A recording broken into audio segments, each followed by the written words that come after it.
आप सबको जय मसीह की। मैं राजू जोएल मसीह सारी चैनल में एक बार फिर से आपका स्वागत करता हूं। मैं आज आपके बीच में एक बार फिर से हाजिर हूं कुछ परमेश्वर के खास वचन को लेकर। आज मैं आपके बीच में लेकर आया हूं कि हम बाइबल कैसे पढ़ें, बाइबल को हम कैसे खोलें। मैं आपको बताना चाहता हूं कितने लोग ऐसे हैं जो बाइबल को पढ़ना नहीं जानते, बाइबल को खोलना नहीं जानते, उन्हें प्रार्थना करना नहीं आती कि वो कैसे प्रार्थना करें। आज मैं इस वीडियो के माध्यम से आपको बताऊंगा कैसे हम बाइबल पढ़ सकते हैं, बाइबल को कैसे खोल सकते हैं, हम प्रार्थना कैसे कर सकते हैं और हम कैसे प्रार्थना करना सीख सकते हैं। मैं इस वीडियो के माध्यम से आपको बताऊंगा। मैं विश्वास करता हूँ ये जो वीडियो है आज आपके लिए 100 गुना आशीष का कारण होगी। मैं विश्वास करता हूँ अगर आपको ये वीडियो पसंद आए तो लाइक शेयर कमेंट करके मुझे ज़रूर बताएं कि आपको कैसी लगी है, ताकि आने वाली हर एक वीडियो मेरी आप तक पहुँच सके। आइए हम चलते हैं इस वीडियो में, हम देखते हैं। मैंने आपके सामने एक चार्ट बना के तैयार किया था। आप इस नए नियम की किताबें, जो बाइबल में नए नियम दिया गया है उसकी ये किताबें हैं। आप इन्हें देख सकते हैं। ये जो है नए नियम में 27 किताबें आएंगी। इन्हें जरूर ध्यान से देखें। बहुत सारे लोगों को पता नहीं है, बहुत लंबे समय से वो चर्च में जाते हैं, प्रार्थना करते हैं, लेकिन मैंने ऐसे लोगों को देखा जिन्हें बाइबल पढ़नी बिल्कुल नहीं आती, बाइबल खोलनी उन्हें बिल्कुल नहीं आती। जब उनके घर पे प्रार्थना करने के लिए चले जाओ तो उन्हें पता ही नहीं बाइबल कैसे खुलेगी। तो मैं आज इस चार्ट के द्वारा आपको बताना चाहता हूँ कि कैसे हम बाइबल को पढ़ें, कैसे हम बाइबल को खोलें। तो मैं जो बताना चाह रहा हूँ वो क्या है, जब हम नए नियम में जब हम देखते हैं तो 4 किताबें मत्ती, मरकुस, लूका और यूहन्ना, इन 4 किताबों को सुसमाचार की किताबें कहा जाता है। आप इन्हें देख लेना, इनको मैंने इसके आगे लिख दिया था। ये जो 4 किताबें हैं मत्ती, मरकुस, लूका, यूहन्ना, सुसमाचार, इनको सुसमाचार की किताबें कहते हैं। जब हम इसके नीचे आते हैं तो ये जो 5वीं किताब है ये प्रेरितों के काम है। इसको बोलते हैं कलीसिया का इतिहास। हालेलुया। इस प्रेरितों के जो काम है इसको बोलते हैं कलीसिया का इतिहास। प्रेरितों के काम से जब हम देखते हैं यहाँ से कलीसिया स्थापित हुई, कलीसिया की नींव डाली गई। प्रेरितों के काम हमें बताता है कलीसिया की नींव किस प्रकार से डाली गई है। हालेलुया। जब हम और नीचे आते हैं तो हम देखते हैं जो 7वीं और 8वीं किताब है, ये जो है कुरिन्थियों है। पहला कुरिन्थियों, दूसरा कुरिन्थियों। जब हम देखते हैं तो कुरिन्थियों की जो नए नियम में जो है 2 किताबें दी गई हैं। जब जैसे मान लो आपके घर पे कोई प्रार्थना करने के लिए आता है, कोई पास्टर आता है, तो वो आपको इस तरकीब से बोलेगा पहला कुरिन्थियों निकालो, दूसरा कुरिन्थियों निकालो। फर्स्ट और सेकंड का क्या करेगा, नाम देगा। वो आपको ऐसे नहीं बोलेगा कि कुरिन्थियों निकालो, लेकिन वो आपको क्या करेगा, जब कुरिन्थियों के नंबर आएगा तो वो आपको फर्स्ट और सेकंड करके क्या करेगा, बोलेगा। जब हम और नीचे आते हैं तो यहाँ पर बाइबल हमें बताती है कि जब हम कुरिन्थियों से नीचे आते हैं तो ये नवी जो किताब है वो क्या है, गलातियों की किताब है। ये जो किताब है ये एक ही किताब दिया गया है, लेकिन जो कुरिन्थियों है वो क्या है, 2 किताबें दी गई हैं। बाइबल में कुछ किताबें ऐसी हैं जिनके नाम 2 बार दिए गए हैं, जिनकी 2-2 किताबें दी गई हैं। जब हम और नीचे आते हैं गलातियों से तो यहाँ पे लिखा है इफिसियों, ये 10वीं किताब है इफिसियों। तो ये भी एक ही किताब है, सिंगल किताब है। जब हम इसके नीचे आते हैं फिलिपियो, तो ये भी क्या है, एक ही किताब है। जब हम इसके नीचे आते हैं कुलिसियो, तो कुलिसियो की भी क्या है, एक ही किताब है। जब हम नीचे आते हैं थिस्सलुनीकियों है, तो इसकी जो है इसकी क्या है, 2 किताबें, पहला थिस्सलुनीकियों, दूसरा थिस्सलुनीकियों। आप इसे देख सकते हैं, ये क्या है, 2 किताबें। जैसा हमने यहाँ देखा कुरिन्थियों की कितनी किताबें, 2 किताबें। थिस्सलुनीकियों की भी 2 किताबें हैं। तो जब इसे भी बोला जाएगा तो इसको भी फर्स्ट और सेकंड करके, पहला और दूसरा थिस्सलुनीकियों करके बोला जाएगा। तो आप इसे भी ध्यान से देखें, पहला थिस्सलुनीकियों, दूसरा थिस्सलुनीकियों। तो इसको भी फर्स्ट और सेकंड करके ही नाम दिया जाता है। ये फर्स्ट और सेकंड के नाम से ही क्या होती है, खुलती हैं।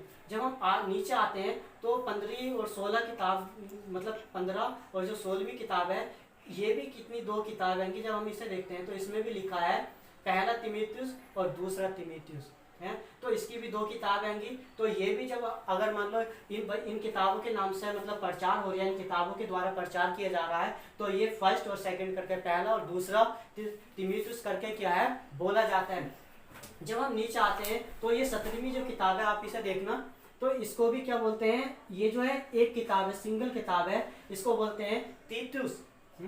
जब हम और नहीं चाहते हैं, 18वीं जो किताब है वो क्या है, फिलोमोन। इसकी भी एक किताब देखते हैं 19 और 20 है। इब्रानियों की भी एक किताब है।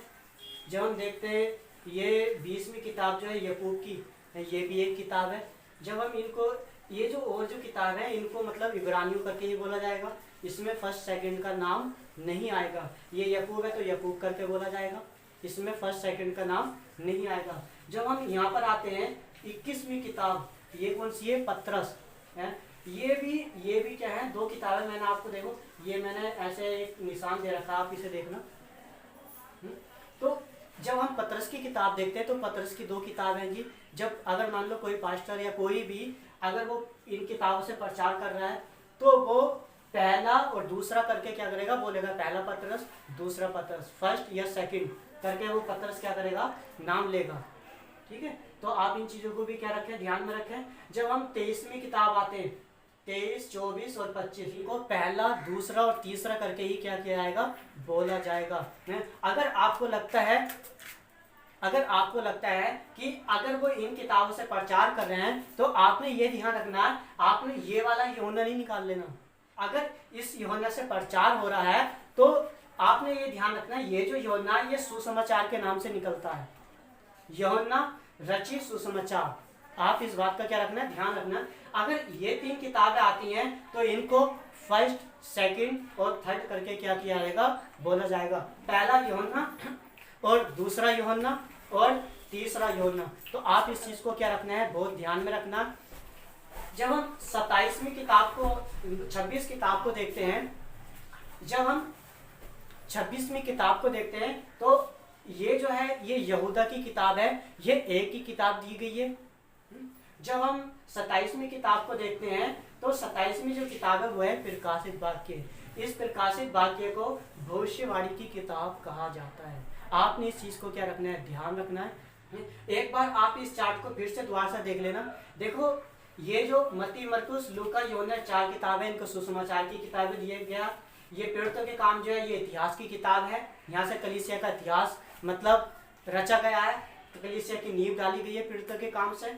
जब हम देखते हैं, यहाँ से एक बात और मैं बताना चाहता हूँ, जब हम रोमियो से देखते हैं तो ये जो है यहूदा तक, इनको पत्री भी कहा जाता है।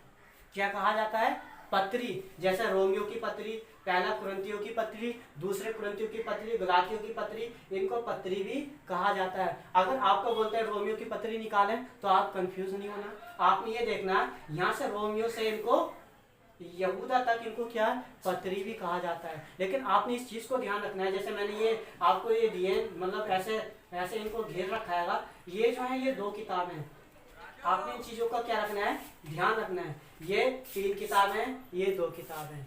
मैं विश्वास करता हूँ आपको ये जो चार्ट है ये समझ में आ गया होगा। हम इस चार्ट को देखेंगे, ये जो दूसरा है, ठीक है, उस चार्ट में हमने देखे थे बाइबल के नाम, ठीक है। हम इस चार्ट में जो देखेंगे, हम इसमें देखेंगे मतलब बाइबल को कैसे पढ़ें, बाइबल को हम कैसे खोलें, है। जब कोई पास्टर हमारे घर में प्रार्थना करने के लिए आता है, या हम चर्च में जाते हैं, कहीं पर प्रार्थना होती है, सभा होती है, हम जब वहाँ पर जाते हैं तो कई बार क्या होता है, बहुत सारे लोगों की शिकायत है, उन्हें बाइबल खोलनी नहीं आती, बाइबल पढ़नी नहीं आती, बाइबल कैसे खुलती है। तो मैं इस चार्ट में जो आपको बताऊंगा बाइबल को कैसे पढ़ें, कैसे हम बाइबल को खोलें। तो आप इसे देखना, मैंने यहाँ पर एक हेडिंग लिखी है, बाइबल को कैसे पढ़ें या बाइबल को कैसे खोलें। सबसे पहले किताब का नाम, फिर क्या है अध्याय, फिर क्या है आयत। यहाँ पर मैंने एक हेडिंग दिया, आप इसे देखना, यहाँ पे कुछ मैंने ये बनाया था लिख के, है। जब हम यहाँ पर देखते हैं तो ये जो है ये क्या है, किताब का नाम, ये क्या है किताब, ये क्या है अध्याय, तीसरा क्या है आयत। मैंने ये यहाँ पर देखो तीर से बनाए, आप इसे देखना। किताब का नाम क्या है, मत्ती, अध्याय क्या है 7, आयत क्या है 7। जब हम यहाँ पर देखते हैं मत्ती रचित सुसमाचार अध्याय 7 और उसकी 7 आयत, यहाँ पे क्या लिखा है, मांगो तो तुम्हें दिया जाएगा, ढूंढोगे तो तुम पाओगे, खटखटाओ तो तुम्हारे लिए खोला जाएगा। हालेलुया। तो सबसे पहले क्या बोला जाता है, किताब का नाम, किताब क्या है मत्ती, ये मैंने उदाहरण के तौर पे आपको बताया था। फिर क्या बोला, अध्याय, अध्याय क्या है 7, आयत क्या है 7, है। तो कैसे बाइबल कैसे खुलती है? पहले किताब का नाम, फिर अध्याय, फिर आयत। आपने इस बात को क्या करना है, बहुत ही ध्यान से समझना है। यहाँ पे मैंने एक और मतलब ये किताब का नाम दिया था, जैसे किताब का नाम क्या है, यूहन्ना रचित सुसमाचार अध्याय 3 उसकी 16 आयत।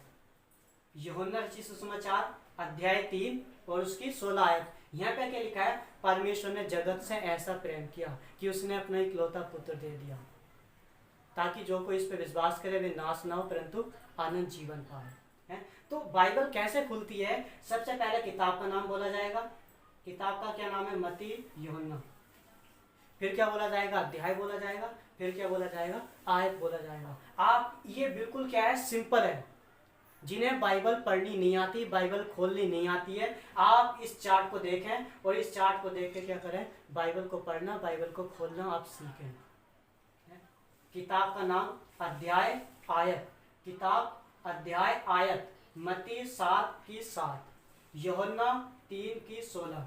मैंने आपको बताया था ये जो यूहन्ना है ये क्या है, रचित सुसमाचार है। जैसे मैंने वहां पर बताया था वो जो है, वो जो 3 जो यूहन्ना हमने देखे थे वो पहला और दूसरा और तीसरे के नाम से ही जाना जाता है, लेकिन ये जो है ये यूहन्ना रचित सुसमाचार के नाम से।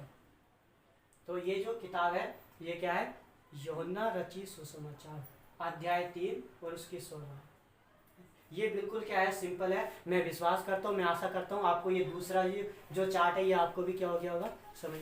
अब हम देखेंगे तीसरा पार्ट है, तीसरा चार्ट। आप इसे देखना, पहले में हमने क्या देखा था, बाइबल की किताबें। दूसरे में हमने क्या देखा है, हम बाइबल को कैसे पढ़ें, कैसे हम खोलें। है तीसरे उसमें हम क्या देखते हैं, हम प्रार्थना कैसे करें। हालेलुया। मैं आपको बताना चाहता हूँ, मैंने कितने लोगों को देखा है जिन्हें 1 साल 2 साल 3 साल 4 साल 5 साल हो गए, लेकिन आज तक उन्हें प्रार्थना करनी नहीं आई। आप उनके पास चले जाओ, हैं, आप उनसे बोलो प्रार्थना करो, वो 2 मिनट की प्रार्थना नहीं कर सकते, वो 3 मिनट की प्रार्थना नहीं कर सकते, उनसे प्रार्थना आती नहीं है, उन्हें शर्म लगती है प्रार्थना करने में। मैं आज आपको इस चार्ट के द्वारा बताऊंगा कि हम प्रार्थना कैसे करें। हालेलुया। मैं विश्वास करता हूं ये भी बिल्कुल सिंपल है, ये भी बिल्कुल सिंपल है। आपने बस इसे क्या करना है, समझना है। तो हम इसे देखेंगे, हम प्रार्थना कैसे करें। सबसे पहले जो है, जब हम प्रार्थना करते हैं तो हमें 3 नाम दिए गए हैं। प्रार्थना के लिए हमें 3 नाम दिए गए हैं। पहला जो नाम है वो क्या है, पिता। दूसरा नाम जो है पुत्र। तीसरा नाम जो है पवित्र आत्मा। आप इसे देख लो, ये 3 नाम है, पिता, पुत्र और पवित्र आत्मा। हालेलुया। और ये तीनों क्या हैं, परमेश्वर है। देखो, पिता परमेश्वर, पुत्र परमेश्वर, पवित्र आत्मा परमेश्वर है। कुछ लोग परमेश्वर को जानते हैं, पुत्र को नहीं जानते। पुत्र कौन है? पुत्र कौन है? यीशु मसीह। कुछ लोग पवित्र आत्मा को नहीं जानते, पवित्र आत्मा कौन है। कुछ लोग तो ऐसा बोलते हैं कि पवित्र आत्मा लेडीज है, लेकिन मैं आपको तो चाहता हूँ पवित्र आत्मा लेडीज नहीं है। पवित्र आत्मा कौन है? परमेश्वर है। पुत्र कौन है? परमेश्वर है। पिता कौन है? परमेश्वर है। और ये तीनों क्या है? एक हैं। हालेलुया। आपने इस चीज को समझना, ये तीनों क्या है? एक हैं। हम पिता को ज्यादा वो नहीं कर सकते, हम पुत्र को हम छोटा नहीं बता सकते, हम पवित्र आत्मा को छोटा नहीं बता सकते। आपने इस बात को क्या करना है, समझना है। ये तीनों क्या है? एक समान है। इनमें से ना तो कोई छोटा है ना बड़ा, ये तीनों क्या है? एक हैं। पिता परमेश्वर, पुत्र परमेश्वर, पवित्र आत्मा परमेश्वर, ये तीनों क्या है? एक है। मैंने यहाँ पे लिखा, देखो आप देखो, ये तीनों एक हैं। अगर आप पुत्र को बड़ा समझते हो, आप पवित्र आत्मा को बड़ा समझते हो, इन्हें छोटा समझते हो, तो मैं बताना चाहता हूँ फिर आपका विश्वास सही नहीं है, आपकी प्रार्थनाएं सही नहीं है, आप कहीं ना कहीं क्या हो? गलत हो। आपने इस चीज को क्या करना है, समझना, ये तीनों एक हैं। हालेलुया। तो ये जो परमेश्वर है, ये इसको त्रिएक परमेश्वर बोलते हैं। ये 3 नामों से क्या है? जाना जाता है। पहला पिता, दूसरा पुत्र, तीसरा पवित्र आत्मा। आपने इस बात को क्या करना है, समझना है। हालेलुया। मैं आपको बताना चाहता हूँ, ये आपने देखो, ये यहाँ पे लिखा हुआ है, मैंने लिखा है, सृष्टि बनाते समय ये तीनों एक साथ थे। हालेलुया। जब सृष्टि परमेश्वर ने बनाई थी तो उस समय ये तीनों क्या थे? एक साथ थे। आपको मैं बताना चाहता हूं, पिता अगर कोई काम करेगा तो वो इनसे अलग हट के काम नहीं कर सकता। पुत्र कोई काम करेगा तो वो इनसे अलग हट के काम नहीं कर सकता। पवित्र आत्मा कोई काम करेगा तो मतलब इनमें ऐसा नहीं है कि इसे छोड़ा और इसे छोड़ा। अगर ये कोई काम करते हैं तो ये तीनों एक साथ काम करते हैं। जब परमेश्वर ने दुनिया को बनाया, सृष्टि को बनाया, तो तीनों ने मिलकर बनाया। जब परमेश्वर किसी का जीवन बदलता, किसी को उद्धार देता है, तो ये तीनों उसके साथ रहते हैं।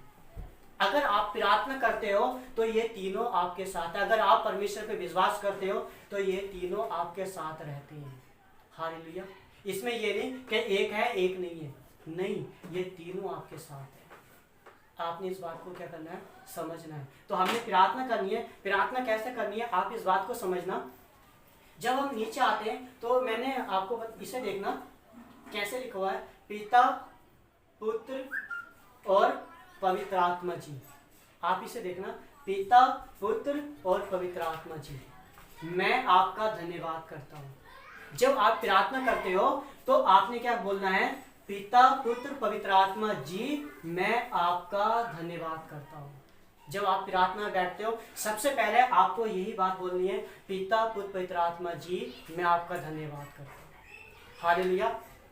जब हम आगे बढ़ते हैं, आगे नीचे देखते हैं तो नीचे आते हैं तो इसे देखना। जब पहली बात हमने क्या बोलना है? धन्यवाद। दूसरी बात हमने क्या बोलना है? मैं अपना जीवन अपना घर परिवार आपके हाथों में सौंपता हूँ। इस तरीके से क्या करनी है? प्रार्थना करनी है। मैं आपको बताना चाहता हूँ, जिन्हें प्रार्थना करनी नहीं आती, कुछ लोग तो ऐसे हैं जिन्हें प्रार्थना करनी भी आती है लेकिन वो 2 मिनट या 5 मिनट से ज़्यादा प्रार्थना नहीं कर सकते, उनसे होती नहीं है। लेकिन अगर आप इस चार्ट के हिसाब से, इसके हिसाब से प्रार्थना करोगे तो मैं बताना चाहता हूँ, आप अगर 10 मिनट प्रार्थना करते हो, मैं बताना चाहता हूँ इसके द्वारा आप 1 घंटे प्रार्थना करोगे, 2 घंटे प्रार्थना कर सकते हो, 3 घंटे प्रार्थना कर सकते हो, सारा दिन प्रार्थना कर सकते हो, सारी रात प्रार्थना कर सकते हो, आपकी प्रार्थना खत्म नहीं होगी। मैं इस चार्ट के ही द्वारा आपको क्या करूँगा? समझाऊंगा। आप लंबी प्रार्थना कैसे कर सकते हो, आप लंबा टाइम परमेश्वर को कैसे दे सकते हो, मैं इस चार्ट के ही द्वारा आपको क्या करूँगा?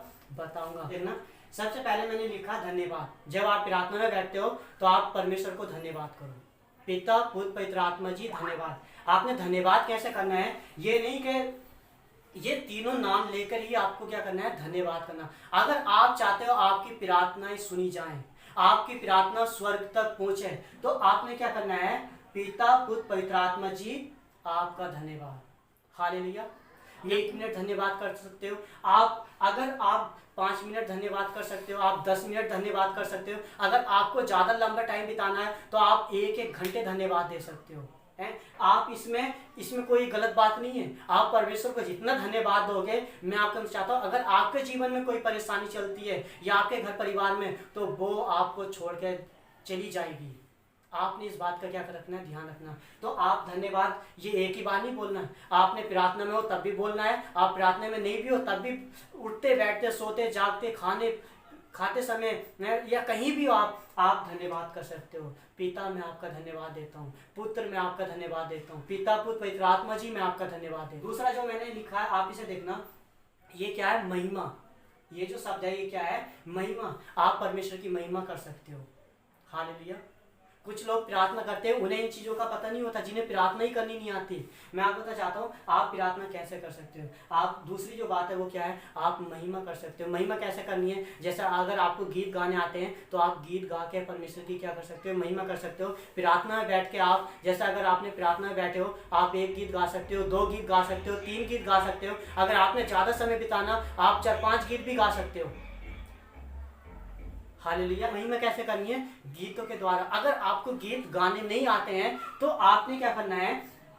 आप जब प्रार्थना बैठे हो तो आप इसे देख लो और मतलब ऐसे बोल सकते हो, पिता, पुत्र, पवित्र आत्मा जी, आपकी महिमा हो। पिता, पुत्र, पवित्र आत्मा जी, आपकी महिमा हो। प्रभु, मैं आपकी महिमा करता हूँ, मैं आपकी महिमा करता हूँ। तो आप ऐसे करके रट्टा लगा सकते हो, पिता, पुत्र, पवित्र आत्मा जी, मैं आपकी महिमा करता हूँ। ये प्रार्थना करने का क्या है? तरीका। आप इसे भी आप एक बार नहीं बोल सकते, आप इसे भी जैसे 5 मिनट बोल सकते हो, 10 मिनट बोल सकते हो। आप अपने टाइम को देखकर, जितना आपके पास टाइम है मैं आपको बताना चाहता हूँ इस चार्ट के द्वारा आप सारा दिन प्रार्थना कर सकते हो। अब मैं आपको विश्वास दिलाता हूँ, आपकी प्रार्थना 2 मिनट की, 5 मिनट की, 10 मिनट की रहने वाली नहीं है। अगर आप विश्वास करते हो तो मैं आपको बताना चाहता हूँ आपकी प्रार्थनाएं घंटों में बदलने वाली हैं। जो रास्ते आपके अब तक नहीं खुले हैं वो आप इस प्रार्थना के द्वारा वो रास्ते खुलते हुए देखोगे, अगर आप इसके हिसाब से क्या करते हो, प्रार्थना करते हो। आप देखते हैं तीसरी बात क्या है, स्तुति हो। है स्तुति कैसे होती है, आप ये भी गीतों के द्वारा होती है। अगर आपको गीत गाने आते हैं आप गीत गा सकते हो, अगर नहीं आते तो आप ऐसे बोल सकते हो, पिता पुत्र पवित्र आत्मा जी आपकी स्तुति हो, पिता पुत्र पवित्र आत्मा जी आपकी स्तुति हो। आप इसे भी 5-10 मिनट बोल सकते हैं, प्रार्थना 10-20 मिनट बोल सकते हैं आप अपने टाइम के हिसाब से। जब हम इसके आगे देखते हैं तो आप इसे देखना, चौथी बात जो है वो क्या है, जय जयकार करना। हालेलुया। जब आप प्रार्थना करते हो तो आप ऐसे बोल सकते हो, पिता पुत्र पवित्र आत्मा जी आपकी जय जयकार हो, आपकी जय जयकार हो, आपकी जय जयकार हो। आप 2-4 मिनट, 5-10 मिनट आप ऐसे जय जयकार कर सकते हो। मैं बताना चाहता हूँ ये जो है ये प्रार्थना करने का तरीका है। कितना भी बड़ा पास्टर क्यों ना है, चाहे वो कोई भी क्यों ना है, मैं आपको बताना चाहता हूँ वो सब ऐसे ही प्रार्थना करते हैं। सब वो इसी तरकीब से क्या करते हैं, प्रार्थना करते हैं, और उनकी प्रार्थनाएं स्वर्ग तक पहुंचती है, वो सुनी जाती हैं। ये जो शब्द हैं ये आम शब्द नहीं है। आप इस बात को क्या करना है, समझना है। तो आप जय जयकार कर सकते हैं, पिता पुत्र पवित्र आत्मा जी आपकी जय जयकार हो, आपकी जय जयकार हो, ऐसा करके आप बोल सकते हो प्रार्थना में। जब हम 5वीं बात देखते हैं तो 5वीं बात क्या है, आप ऐसे बोल सकते हो, जैसे पिता पुत्र पवित्र आत्मा जी आपका नाम ऊंचा हो। आप परमेश्वर के नाम को ऊंचा उठा सकते हो कि प्रभु तेरा नाम ऊंचा हो, मेरे जीवन में तेरा नाम ऊंचा हो, मेरे घर परिवार में तेरा नाम ऊंचा हो, मेरी लाइफ फ्यूचर में तेरा नाम ऊंचा हो, मैं तेरे नाम को ऊंचा उठाता हूँ। मैं आपको बताना चाहता हूँ बाइबल हमें बताती है आसमान के नीचे पृथ्वी के ऊपर दूसरा नाम नहीं दिया गया है जो ऊंचा हो, एक ही नाम दिया गया है जो ऊंचा है, और वो कौन है, यीशु मसीह। हालेलुया। तो आप प्रार्थना में ऐसे बोल सकते हो, पिता पुत्र पवित्र आत्मा जी आपका नाम ऊंचा हो। आप 5-10 मिनट ऐसे भी बोल सकते हो, पिता पुत्र पवित्र आत्मा जी आपका नाम ऊंचा हो, आपका नाम ऊंचा हो। हम इसे देखेंगे छठे को। जब हम छठा देखते हैं तो यहाँ पे लिखा है पवित्र पवित्र। ये मैंने इसलिए लिखा है, आपको बताना चाहता हूँ, बाइबल बताती है स्वर्ग में परमेश्वर के स्वर्गदूत बिना विश्राम किए पवित्र पवित्र पवित्र बोलते रहते हैं। बाइबल बताती है स्वर्गदूत बोलते हैं पवित्र पवित्र पवित्र सेनाओं का यहोवा पवित्र पवित्र, इस तरीके से क्या करते हैं, बोलते रहते हैं। मैं आपका बताना चाहता हूँ बाइबल हमें बताती है यीशु मसीह ने जो है पवित्र जीवन जिया है।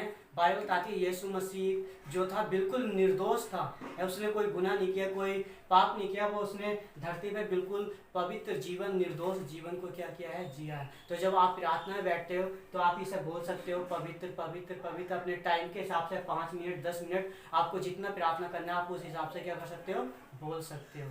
हैं हम 7वां देखेंगे। 7वां जो है ये जो है हालेलुया है। बाइबल बताती है हालेलुया भी क्या है, स्वर्ग का क्या है, शब्द है। आपने इसे देखना है। बाइबल हमें बताती है कि स्वर्ग में स्वर्गदूत हालेलुया हालेलुया के क्या है, नारे लगाते रहते हैं, और इस तरीके से क्या करते हैं, वो परमेश्वर की महिमा करते हैं। मैं आपको बताना चाहता हूँ इस दुनिया में जितनी भी भाषाएं क्यों ना है, हर भाषा क्या है, अलग अलग है, लेकिन जो हालेलुया है हर भाषा में क्या है, सेम है। ये कोई दूसरी भाषा में नहीं बदलता।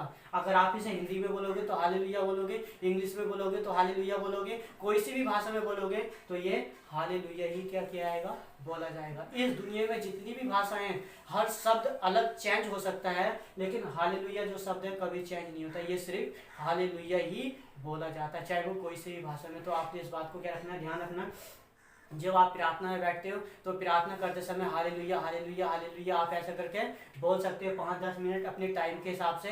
इस तरकीब से आपकी जो प्रार्थना है फिर वो अब जो प्रार्थना है वो 10 मिनट की नहीं रहेगी, 5 मिनट की नहीं रहेगी, आप इसे 1 घंटे 2 घंटे 3 घंटे आप जितना कर सकते हो इस तरकीब से क्या कर सकते हो, प्रार्थना कर सकते हो। हालेलुया। इस बात को क्या रखना है, ध्यान में रखना।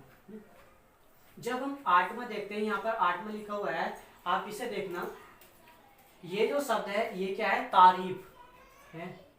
आप इसे देखना, ये क्या है, तारीफ है। बाइबल बताती है तारीफ के योग्य कौन है, सिर्फ परमेश्वर। तो आप प्रार्थना में ऐसे भी बोल सकते हो, ये 8वां शब्द भी बोल सकते हो, तारीफ तारीफ तारीफ तारीफ। बाइबल बताती है हमें, है, स्वर्ग में स्वर्गदूत परमेश्वर की तारीफ करते रहते हैं। हालेलुया। तो आपने इस चीज को क्या रखना है, ध्यान रखना है, जब आप प्रार्थना में बैठते हो तो परमेश्वर की क्या करनी है, तारीफ करनी है, बोलना है। लोगों के बीच में परमेश्वर की तारीफ करनी है। आप किसी को वचन सुना रहे हो या कहीं पर हो तो आपने परमेश्वर की वहां पर क्या करनी है, तारीफ करनी है, क्योंकि तारीफ के योग्य सिर्फ परमेश्वर ही है। हालेलुया। तो आपने इस चीज को क्या रखना है, ध्यान रखना है। इसे देखना, ये जो नमा है, नमा क्या है, यीशु का लहू अपने जीवन पर क्या करना है, लगाना है। मैं आपको बताना चाहता हूं, जब आप प्रार्थना में जब आप बोलोगे कि प्रभु मैं आपका लहू अपने जीवन में मांगता हूं, तो मैं बताना चाहता हूं यीशु मसीह का लहू आपके जीवन में क्या होगा, उतर कर आएगा।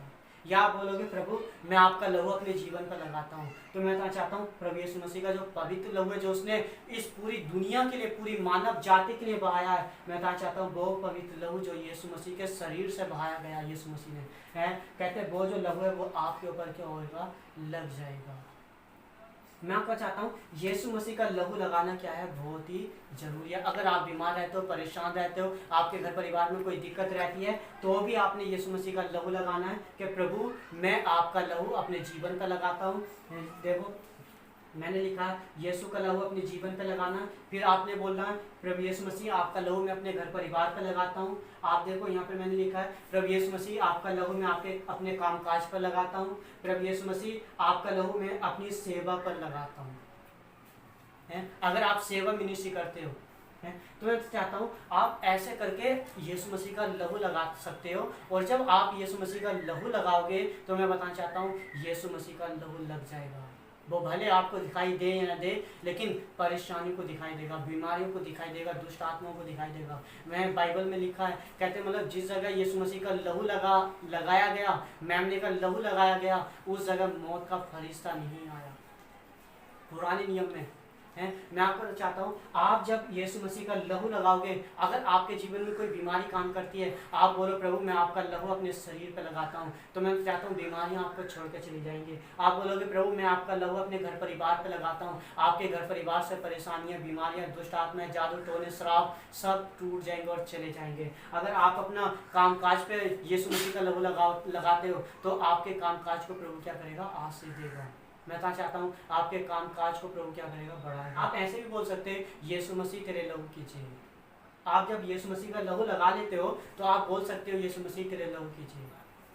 हालेलुया। अगर आप बीमार हो, आप परेशान, आप बोल सकते हो यीशु मसीह तेरे लहू कीजिए, यीशु मसीह तेरे लहू कीजिए। आपके अगर शरीर में कोई बीमारी है, जिस जगह बीमारी है, जिस जगह अंगों में बीमारी है, आप वहाँ पे, आप आंखों पे, सिर पे या कहीं भी किसी भी जगह पे आप वहाँ पे हाथ रख के प्रभु मैं आपका लहू लगाता हूँ, इस जगह पे आपका लहू लगाता हूँ, अपने पेट पे आपका लहू लगाता हूँ, अपनी आंखों पे, अपने कानों पे, कहीं भी आप बोलोगे प्रभु मेरी ये जगह क्या है बीमार है, मेरी ये अंग क्या है बीमार है, मैं इस जगह पे आपका लहू लगाता हूँ और आपके लहू की जय बोलता हूँ। मैं आपको बताना चाहता हूँ बीमारियाँ उस जगह से चली जाएंगी छोड़कर, दुष्ट आत्माएं उस जगह से छोड़कर चली जाएंगी। आपने क्या करना है, बहुत विश्वास से क्या करना है, इस तरकीब से क्या करनी है, प्रार्थना करनी है। आप इसे एक बार जरूर देख लें शुरू से कैसे करके क्या करनी है, प्रार्थना करनी है। मैं आपको एक बात और बताना चाहता हूँ, अगर आपको ये जो मैं बता रहा हूँ अगर आपको ये समझ नहीं आ रहा या आप हो सकता है आप भूल जाओ सुनने के बाद है, अगर आपको लगता है कि आप भूल जाओगे या आपको समझ नहीं आ रहा, तो मैं आपको बताना चाहता हूँ आप इस वीडियो को देखकर आप इसे अपनी डायरी में नोट कर और डायरी में नोट कर आप कहीं, जैसे मान लो आपने अपनी डायरी में लिख लिया है जो मेरे पार्ट है जो मैं बता रहा हूँ है, तो आपने क्या करना है, जैसे एक शब्द देख लिया, जैसे मान लो क्या धन्यवाद है, तो आपने आंखें खोल के से देख लिया, मैंने क्या बोलना है, धन्यवाद बोलना सबसे पहले, तो इसे देख के आंखें बंद कर लो, फिर आंखें बंद करके आप धन्यवाद धन्यवाद बोल सकते हो अगर आपने लिखा है तो तो आप इसे लिखकर, आप इसे देखकर अपनी डायरी में आप इसे देखकर भी क्या कर सकते हो, प्रार्थना करना सीख सकते हो। मैं आपको ना चाहता हूँ ये बिल्कुल सिंपल है, और जब आप इस हिसाब से प्रार्थना करोगे, इस चार्ट के हिसाब से प्रार्थना करोगे, परमेश्वर आपको सोगना आशीष देगा। ये मेरा आपको क्या है बताना है, ये मेरा क्या है विश्वास है, क्योंकि मैंने परमेश्वर की आशीष को क्या किया है, देखा है। सभी लोग इसी तरीके से क्या करते हैं, प्रार्थना करते हैं। चौथा जो चार्ट है इसमें हम देखेंगे विषय निवेदन क्या है, हम उसके लिए क्या करें, प्रार्थना करें। देखो आप इसे देखना, मैंने ये क्या किया, लिखा रखा, एक हेडिंग लिखी हुई है, इसमें क्या लिखा है, विषय निवेदन क्या है, प्रार्थना करें। जैसे मान लो आपको प्रार्थना करनी नहीं आती है, आपको पता नहीं है आपको कैसे प्रार्थना करनी है, तो मैंने ये आपके मतलब विषय के ऊपर, मतलब आप इस तरीके से क्या कर सकते हो, प्रार्थना कर सकते हो। आपका कोई ना कोई विषय इसमें जो है दिया गया है जो अब तक पूरा नहीं हुआ, जिसके लिए प्रार्थना करना जरूरी है। तो मैंने आज जो इस चार्ट के द्वारा मैं बताऊंगा, चौथे चार्ट के द्वारा, कि आपके विषय निवेदन क्या है और आप उनके लिए कैसे प्रार्थना कर सकते हैं। हालेलुया। तो आप इसे भी क्या करना है, ध्यान से देखना। तो जैसे मैंने आपको बताया है, जब आप इन 3-4 चार्टों के हिसाब से, इन 4 पाठों के हिसाब से आप प्रार्थना करते हो, तो मैं बताना चाहता हूँ लास्ट में क्या आता है, आपका विषय निवेदन। जब विषय निवेदन का टाइम आता है तो मैं चाहता हूँ कि परमेश्वर की उपस्थिति आपके चारों ओर पास की होती है, बहरी होती है। आपके चारों ओर पास परमेश्वर की उपस्थिति होती है। हालेलुया। आपने इस बात को क्या रखना है, विश्वास रखना है। जब आप इसके हिसाब से प्रार्थना करोगे तो मैं बताना चाहता हूँ परमेश्वर की उपस्थिति आपके चारों ओर पास होगी। और अब जो आप लास्ट में जो विषय निवेदन परमेश्वर के सामने रखोगे तो मैं बताना चाहता हूँ परमेश्वर आपके आसपास है, परमेश्वर आपके संग है, आपकी प्रार्थनाओं में है, परमेश्वर की उपस्थिति वहां पर है। आप जब विषय निवेदन परमेश्वर के सामने रखोगे तो वो परमेश्वर के कानों तक जाएगा, वो स्वर्ग में जाएगा। हालेलुया। और वो हाँ और आमीन में क्या होगा, पूरा होगा। हम इसे देखेंगे। सबसे पहले जो आपने प्रार्थना करनी है वो किसके लिए करनी है, अपने जीवन के लिए क्या करनी है, प्रार्थना करनी है। हालेलुया। आप इसे देख सकते हो, मैंने लिखा है पहला जो है अपने जीवन के लिए प्रार्थना करो। अगर आपका जीवन सही नहीं है, अगर आपका जीवन पापों में है तो आप प्रार्थना करो प्रभु आपको पापों से निकाले। अगर आपके जीवन में कोई परेशानी है, कोई बीमारी है, कोई दुष्ट आत्मा का दिक्कत या किसी भी प्रकार का, तो आप उसके लिए क्या करो, प्रार्थना करो। परमेश्वर से बोलो कि परमेश्वर मैं अपने जीवन के लिए प्रार्थना करता हूँ और ये सब परेशानी मेरे जीवन से चली जाए। अगर आप पढ़ाई लिखाई करते हो, आप स्टूडेंट हो, तो मैं चाहता हूँ अपनी पढ़ाई लिखाई के लिए प्रार्थना कर सकते हो। तो सबसे जो पहले प्रार्थना करनी है वो आपने अपने जीवन के लिए प्रार्थना करनी है। इस बात का क्या रखना है, ध्यान रखना है। दूसरा जो देखेंगे, दूसरा क्या है, कहते दूसरा ये क्या है, अपनी सेवा के लिए क्या करनी है, प्रार्थना करनी है। अगर आप मान लो आप सेवा करते हो या आपका सेवा करने का मन है, तो आपने प्रार्थना करनी है कि प्रभु मेरी सेवा मिनिस्ट्री को आप क्या करें, आशीष दें।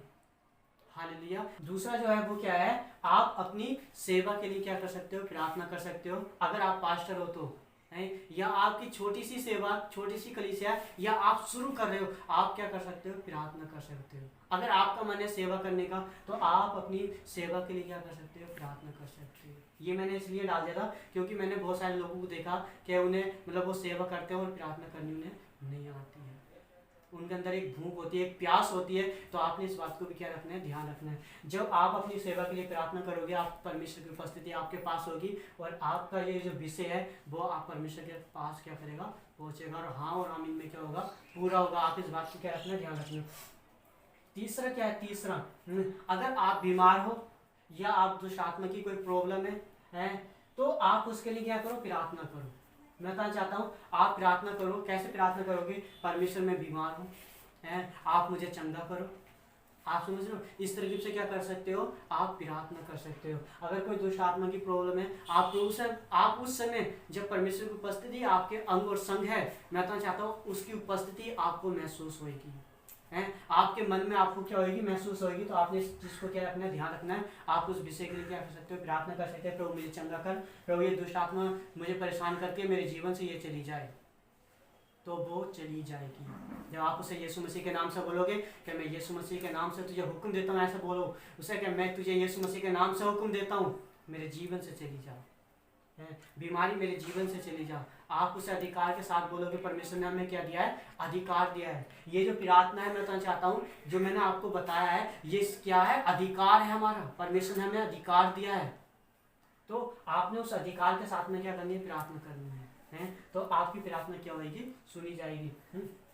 चौथा जो है, चौथा क्या है, आपने अपने घर परिवार के लिए क्या करनी है, प्रार्थना करनी है। अगर आपके घर परिवार में कोई दिक्कत है या किसी भी बात को लेकर कोई परेशानी है, तो आप उसके लिए क्या कर सकते हो, ये क्या है, आपके विषय निवेदन है। आप इस हिसाब से क्या रख सकते हो, विषय परमेश्वर के सामने उस प्रार्थना में रख सकते हो। तो अपने घर परिवार के लिए प्रार्थना कर सकते हो। अगर आपके घर परिवार में कोई बीमार है, कोई परेशान है, तो आप उसके लिए प्रार्थना कर सकते हो।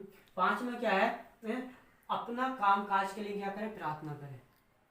अगर आप देखो, हर एक इंसान क्या करता है, काम करता है, हर एक इंसान, चाहे कोई भी क्यों ना है। तो मैं बताना चाहता हूँ, आप अपने काम काज के लिए भी क्या कर सकते हो, प्रार्थना कर सकते हो। ये क्या है, विषय निवेदन है, आप परमेश्वर के सामने रख सकते हो। परमेश्वर मेरे काम काज को आशीष दे, मैं इसके लिए क्या करता हूँ, प्रार्थना करता हूँ। तो आप अपने काम काज के लिए प्रार्थना कर सकते हो। छठा क्या है,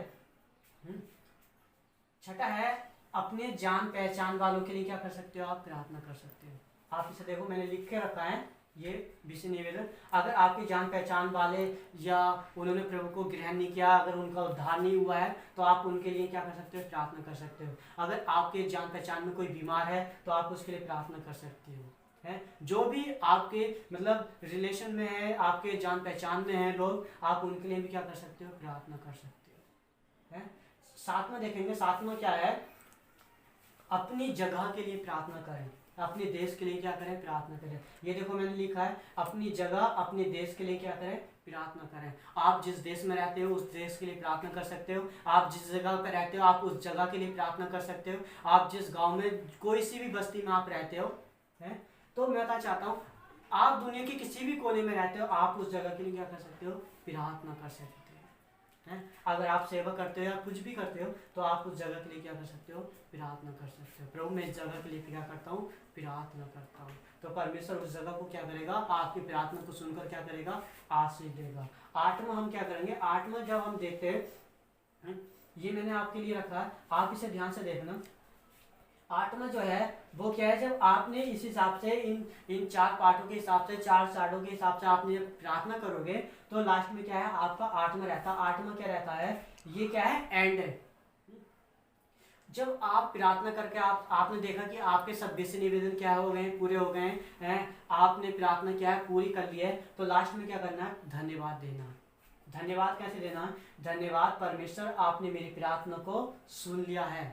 ये क्या करना है, विश्वास से क्या करना है, धन्यवाद देना कि आपने जिस भी विषय के लिए क्या किए, प्रार्थना की है, वो परमेश्वर ने क्या कर ली है, सुन ली है। तो कैसे करना है, धन्यवाद परमेश्वर आपने मेरी प्रार्थना को सुन लिया है।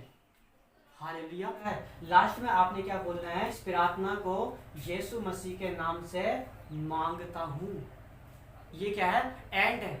जब आप प्रार्थना कर लो तो लास्ट में बोलो कि मैं इस प्रार्थना को यीशु मसीह के नाम से मांगता हूँ, और लास्ट में क्या है, आमीन। हालेलुया। ये जब आप ऐसे बोलोगे, इस प्रार्थना को मैं यीशु मसीह के नाम से मांगता हूँ, आमीन। आमीन का मतलब होता है आपने जो प्रार्थना की है वो सुनी गई है, आपने जो मांगा है वो आपको क्या है, मिल गया है। हालेलुया। तो मैं विश्वास करता हूँ आपको इन चार्टों के द्वारा, मेरे इन पाठों के द्वारा आपको परमेश्वर बहुत आशीष दिया है। मैं क्या करता हूँ, विश्वास करता हूँ। अगर आपको प्रार्थना करनी नहीं आती है तो आप इस वीडियो को देख कर प्रार्थना करना सीख सकते हैं। मैंने ये वीडियो उनके लिए बनाई है जिन्हें बाकी में प्रार्थना करनी नहीं आती है। अगर आपको प्रार्थना करनी आती है तो बहुत अच्छी बात है। अगर आपको प्रार्थना करनी नहीं आती है तो आप इस वीडियो के हिसाब से मेरी क्या बोलते हैं, आप ये प्रार्थना करना सीख सकते हैं। अगर आपके घर परिवार में कोई जिससे प्रार्थना करनी नहीं आती है, या आपके जान पहचान में जिन्हें प्रार्थना करनी नहीं आती है, तो मैं बताना चाहता हूँ आप मेरी इस वीडियो को उन तक पहुँचाएँ, उन तक शेयर करें, ताकि वो भी इस वीडियो के माध्यम से प्रार्थना करना सीखें, बाइबल को पढ़ना सीखें हैं और बाइबल को खोलना सीखें। हालेलुया। परमेश्वर आपको मेरे इस वीडियो के द्वारा, इन चार्टों के द्वारा आपको बहुत आशीष दे। आप सबको जय मसीह।